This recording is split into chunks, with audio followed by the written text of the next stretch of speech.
Bonjour à tous et bienvenue sur ma page Être en vie par l'amour. Je suis très contente de vous retrouver pour faire cette nouvelle capsule.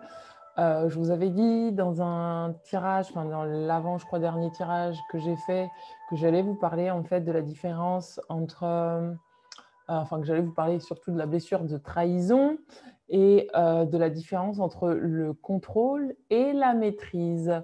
Ce sont deux choses que l'on peut confondre et pourtant l'un et l'autre ne partent pas du tout de la même base.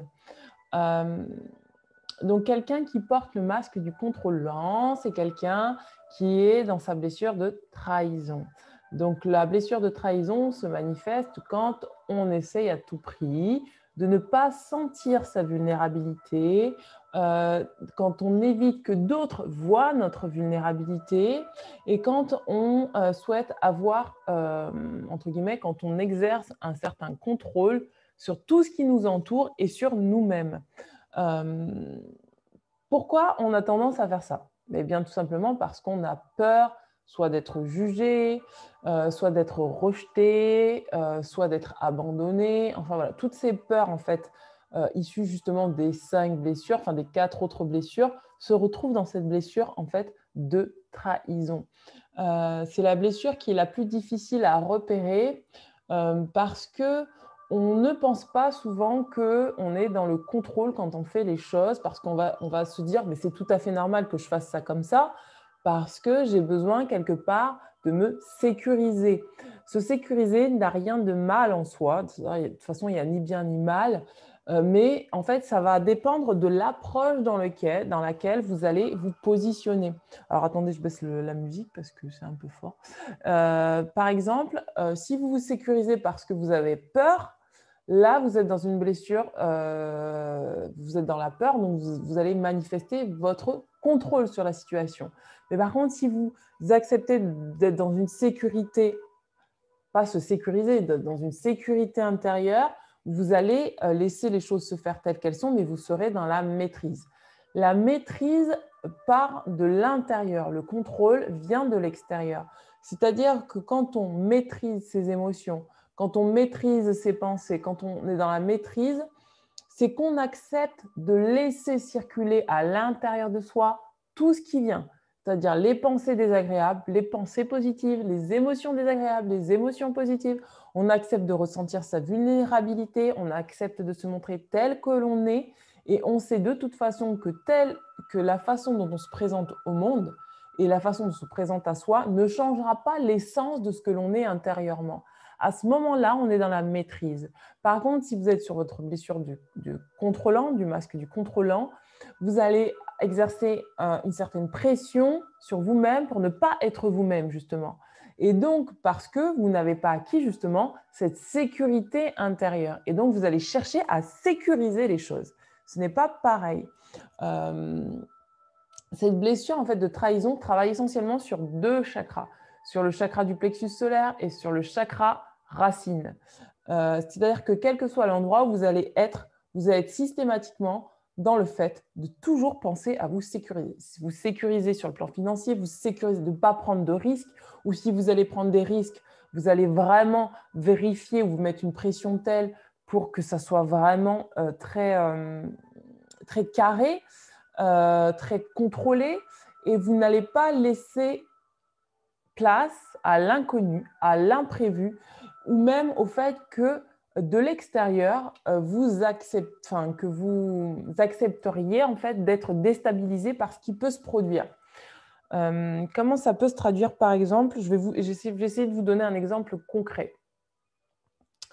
Parce qu'on parle souvent de la blessure de trahison en expliquant que la blessure de trahison se manifeste quand quelqu'un nous trahit. Ça, c'est le b.a.-ba et c'est pour moi quelque chose de très superficiel pour moi, ça n'a pas de, sincèrement, ça n'a pas de, comment dire, c'est pas parce que quelqu'un vous trahit que vous êtes dans une blessure de trahison. Ça n'a rien à voir. La blessure de trahison, c'est toutes ces blessures-là, elles sont propres à soi. Ce que l'autre vous renvoie, c'est le fait tout simplement que vous n'êtes pas apte à accepter en fait finalement votre vulnérabilité dans la situation d'être trahi. Vous voyez, c'est complètement différent.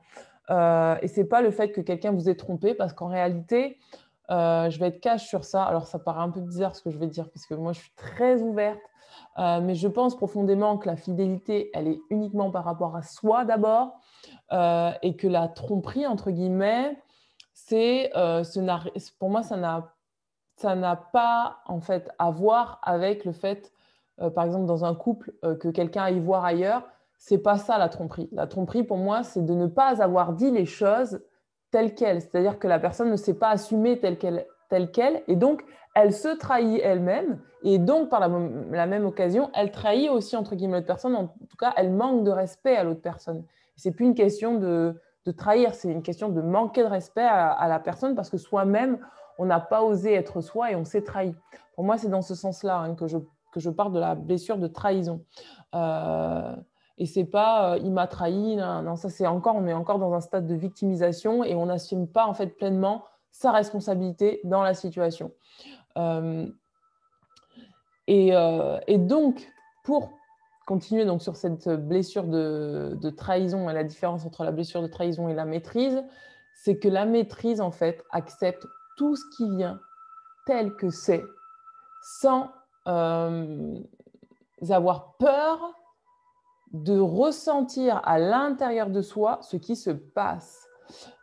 Si, par exemple, vous êtes face à quelqu'un qui peut-être vous a dit des choses qui vous ont blessé ou qui vous a manipulé ou un truc comme ça, où vous sentez que ce n'était pas clair ou que vous êtes plutôt, je vais corriger, que vous êtes laissé manipuler par une personne, vous allez accepter de ressentir ce que ça vous fait intérieurement et accepter de le dire, de dire, eh bien écoute, là, je me suis sentie comme ci, comme ça, quand tu as fait ci, ça. Et vous prenez la responsabilité de ce que vous ressentez. Vous n'êtes pas en train de faire semblant, soit de ne pas ressentir, ce qui peut arriver pour ne pas peut-être blesser l'autre, pour ne pas le mettre mal à l'aise plus que ça, etc. Ça peut arriver. Ou pour ne vous pas montrer vos faiblesses parce que vous avez honte tout simplement de ressentir finalement votre vulnérabilité ou de vous montrer vulnérable ou de vous dire mince, là, je me suis trompée tout simplement. Et au contraire, vous allez accepter en fait de rentrer dans ce système, de dire bah ouais, là je me suis trompée, là je me sens vulnérable, là c'est pas ok pour moi, là c'est ok pour moi, etc. Vous allez vraiment exprimer ce que vous êtes sans vous cacher derrière le fait de toujours vouloir contrôler les faits et gestes des personnes, contrôler les réactions des personnes, parce que c'est à vous que vous faites du mal quand vous faites ça, quand vous voulez contrôler les réactions des personnes, quand vous voulez, excusez-moi, j'ai une mouche qui m'embête, quand vous voulez contrôler les réactions d'une personne, contrôler vos propres réactions, vous vous mettez une pression à vous-même et donc c'est de cette manière-là que vous vous trahissez tout simplement.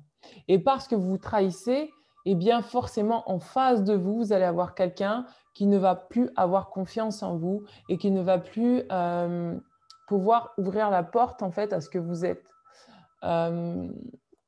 Donc la maîtrise est très très très importante.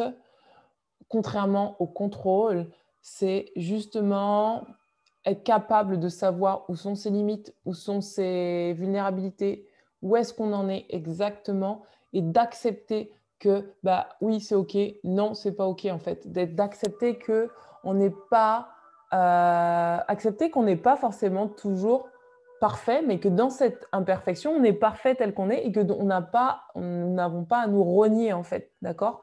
C'est surtout ça. Se trahir, c'est la blessure du contrôlant, elle se fait pour moi uniquement vis-à-vis de soi. C'est-à-dire que c'est par rapport à soi qu'on se trahit. C'est pas par rapport à l'autre. On trahit jamais les gens. On se trahit soi d'abord. Et à partir du moment où on prend conscience de ça, on peut se positionner différemment, dire bon, comment, de quelle manière je peux arrêter de me trahir, de quel moment je peux m'engager davantage avec moi-même pour m'accepter tel que je suis dans mes forces et dans mes vulnérabilités sans en faire quelque chose de dramatique et sans en faire un jugement permanent. Donc voilà.